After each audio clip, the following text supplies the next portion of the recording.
it's Okay. definitely a thing, and I think people are excited to see it. I'll be curious to see how much money it makes this weekend, but I think all these screenings are going to be packed. That would be my guess because this movie has continued to be such a sensation, especially for younger people, and even now into like kids, like teens. I think this is like a big deal. This movie's still a big deal.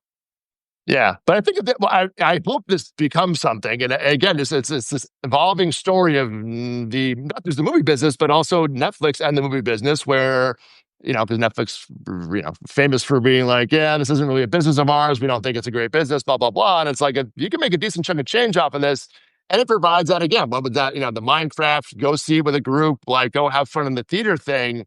Look, they can extend this. This is just a 2-day thing for now, but Labor Day weekend, there's ain't much in there. Like as a movie theater owner, you're looking to sell tickets. It's like, well, Mhm. that's like, and getting kids in, and they're going to buy popcorn and candy. That's an audience that's going to be buying a lot of your concessions. This isn't like an event for 50-year-old dudes coming in who may not really be, jacking up the concession costs. So, I mean, as a theater owner, no, I don't know. I don't think there are any. If we got to, you mentioned Cinemark, and I want to see what chains are. Almo's obviously owned by Sony, more the indie chain, if you will.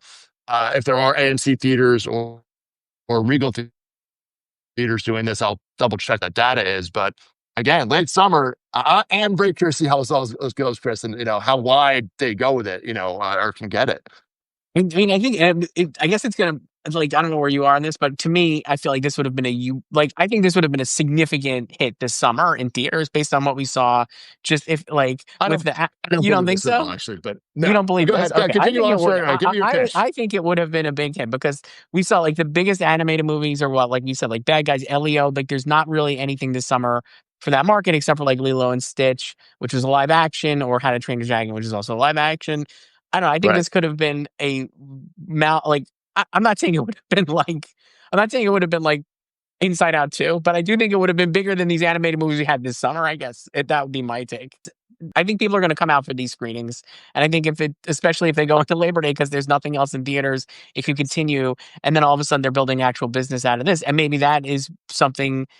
Is that a world for Netflix to get into theatrical, where it launches first on streaming, like, and then goes to theaters? I But mean, what I love about them not giving Netflix shit for kind of their theatrical comments, and as I think deserves to a point, but they are a company who will see this and not be like, we're so dialed in, we don't do this. We're not, like they're taking this opportunity. So props to them for mhm. trying this and seeing what happens. So I'm excited to see what it could possibly be here. As again, we said, at a summer that could use a little kick in the ass at the end of summer here.